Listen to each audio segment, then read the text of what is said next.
Market లో invest చేసి మీ డబ్బులు డబుల్ చేసుకోవాలనుకుంటున్నారా? సుందరరామిరెడ్డి గారి లైవ్ సెమినార్ కి అటెండ్ అవ్వండి.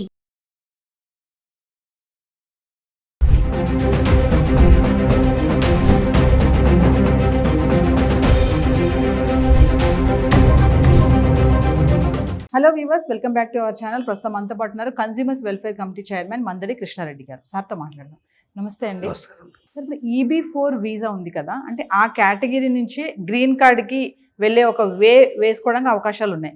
మరి ట్రంప్ సడన్గా రావడము, వచ్చిన తర్వాత చాలా నిర్ణయాలు తీసుకోవడము, ఇప్పుడు EB4 వీసాలు అనేవి కొంచెం ఆపేశాడు. అసలు EB4 వీసా ద్వారా ఎవరెవరు వస్తారు, ఒకసారి దాని గురించి మాట్లాడుకుందాం. అంటే EB సిరీస్ ఉన్నాయమ్మా, EB4, 5, 6 అట్లాగా EB సిరీస్ ఉన్నాయి.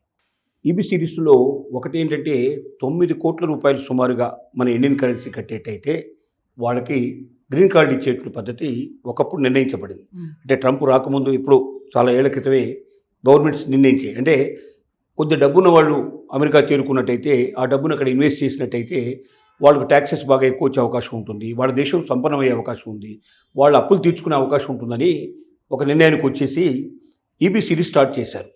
EB4 అనేది ప్రత్యేకంగా పూజారులు కానీ, ప్రవక్తలు కానీ, రిలీజియస్ అట్లాంటి వాళ్ళకి రిలీజియస్ సంబంధించినటువంటి పెట్టారు. అంటే వాళ్ళకి ఎక్కువ డబ్బు లేకుండా వాళ్ళని ఇక్కడికి రప్పిస్తే, ఎందుకంటే అక్కడ టెంపుల్స్ కడుతున్నారు, కొత్తగా చర్చులు కడుతున్నారు, మసీదులు కూడా కట్టే అవకాశాలు ఉంది. మరి వాళ్ళకి ఖచ్చితంగా అక్కడికప్పుడు తయారు కావాలంటే అక్కడ పూజారులు తయారు కాలేరు, ప్రవక్తలు తయారు కాలేరు, అక్కడ ప్రీస్టులు తయారు కాలేరు. కాబట్టి వాళ్ళని బయట నుంచి తీసుకొచ్చే అవకాశాలు ఉన్నాయి.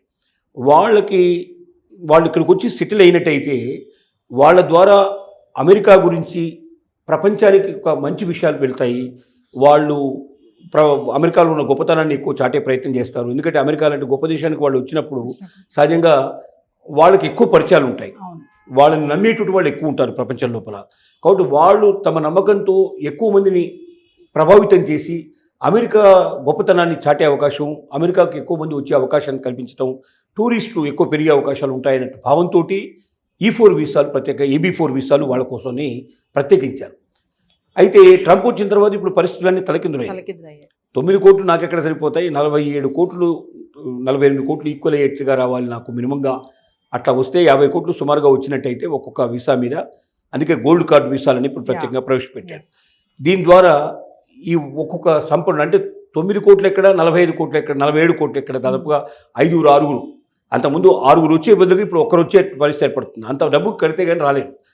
సో తొందరగా అప్పులు తీరిపోవాలి, ప్రపంచంలో మరి ఇంకెవ్వరు కూడా అమెరికాను దాటిపోలేని పరిస్థితి ఏర్పడాలి. అమెరికానే గొప్ప దేశం, అమెరికా అంత సంపన్నమైన దేశం మరొకటి లేదు, బాగా డాలర్స్ కూడా విపరీతమైనటువంటి మంచి పొజిషన్కి రావాలి, మిగతా దేశాల్లో ఉండేటువంటి కరెన్సీ ఎంత దాని ముందర చాలా చిన్నగా జరిగిపోవాలి, చాలా తక్కువగా ఉండేటట్టుగా ఉండాలి అనేటువంటి కొన్ని కోరికలతోటి ట్రంప్ చెలరేగిపోతున్న కొద్దీ ఒక్కొక్క వీసా మాయమైపోతుంది, ఒక్కొక్క గ్రీన్ కార్డు మాసం అయిపోతుంది. చివరికి గ్రీన్ కార్డు ఇచ్చిన గ్రీన్ కార్డును కూడా తీసిపారేసే పరిస్థితి ఏర్పడుతుంది. ఒక రకంగా చెప్పాలంటే భారతీయులకు ఇక్కట్లు చాలా మొదలైనవి, అమెరికాలో ఉన్న భారతీయులకు ఇక్కట్లు చాలా స్టార్ట్ అయినాయి. దాంట్లో పూజారులు కూడా ఎఫెక్ట్ అవుతున్నారు, దాంట్లో ప్రీస్టులు కూడా, మిగతా రకాల ఎవరైతే ఉన్నారో దైవ సన్నిధితో ఉండేవాళ్ళు, దానికి సంబంధించిన వాళ్ళు చాలామంది ఎఫెక్ట్ అవుతున్నారు. ఆ EB4 వీసా దాంట్లో ఒక భాగం అయింది. ఇక నుంచి భవిష్యత్తులో ఇంకా ఇవన్నీ ఆశలు పెట్టుకోకూడదు. ఈ పేరుతోటో ఆ పేరుతోటో దేంతో నేను అమెరికాలో ప్రవేశించగలను అనే భావన తీసేసి భారతదేశంలో సెటిల్ అవ్వడం ఎట్లాగా అనే ఆలోచన కానీ, లేకపోతే మిగతా కొన్ని కంట్రీస్ పిలుస్తున్నాయి. జపాన్ లాంటి కంట్రీ పిలుస్తోంది, మీరు రండి, అమెరికాలో మీరు ఏమేం చేశారో అది మా దగ్గర చేయండి, మేము మిమ్మల్ని ఆహ్వానిస్తామని పిలుస్తుంది.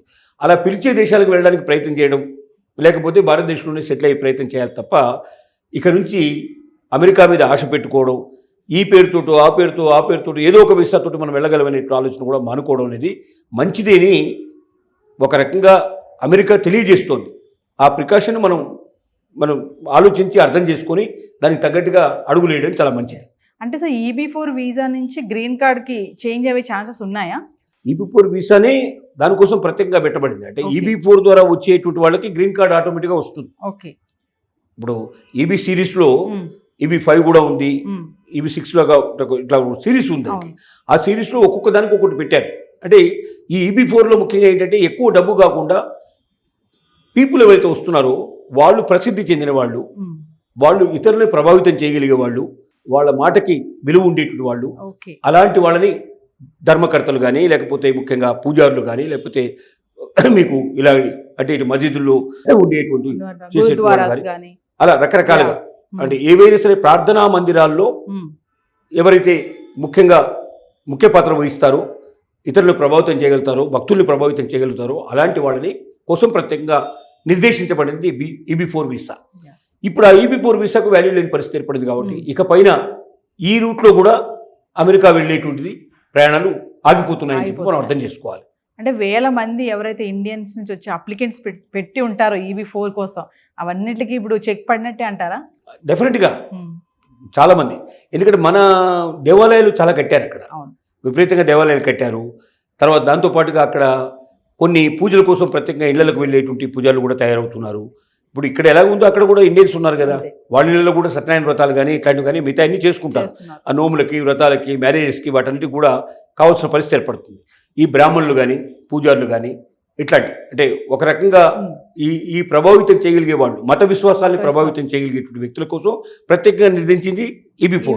అంటే EB4 ద్వారా వస్తే గ్రీన్ కార్డు వచ్చేస్తుంది, ఇంకా వాళ్ళు పర్మనెంట్గా సెటిల్ అయ్యే అవకాశాలు అక్కడ ఉంటాయి. ఇప్పుడు పోయింది అవకాశం. ఇప్పుడు ఏ మార్గం, అన్ని మార్గాలు మూసేసిన తర్వాత ఇక EB4 ఏమిటి, EB4 ఏమిటి, ఏది ఇంకే లేదు. అన్ని మార్గాల్ని మూసేస్తూ ఒకటే మార్గం ఇప్పుడు తెలుస్తున్నాడు. ఏం మార్గం అంటే అది గోల్డ్ కార్డ్ అనేటువంటి కొత్త ట్రంప్ కార్డు తీసుకొచ్చాడు. ట్రంప్ కార్డ్ అంటాం మనం. ట్రంప్ కార్డ్ అంటే ముఖ్యమైనది. పేకాట్లో ట్రంప్ కార్డు కొట్టడం అంటారు. అంటే అన్నిటికన్నా విలువైంది ట్రంప్ కార్డు. ఇంకా ట్రంప్ కార్డు కొట్టాడంటే ఆట అయిపోయినట్టుగా లెక్కేసుకోవాలి. అలాంటి పరిస్థితి అన్నట్టు. మిగతా ఆటలన్నీ మానుకోండి, ఇంకా మీకు ఏ రకమైన అవకాశాలు లేవు అంటే ఒక భారతీయులకే కాదు, ప్రపంచానికి అంతా చెప్తున్నాడు. మనతో పాటుగా చైనీస్ ఉన్నారు, ఇంకా చాలా యూరోపియన్ కంట్రీస్ నుంచి అక్కడికి వెళ్ళిన వాళ్ళు ఉన్నారు, చాలామంది ఉన్నారు. ముఖ్యంగా ఏషియన్ కంట్రీస్లో కొంచెం పేదరికం ఎక్కువ కాబట్టి ఇక్కడ నుంచి అమెరికాకు వెళ్ళాలనుకున్న వాళ్ళు చాలా ఎక్కువ.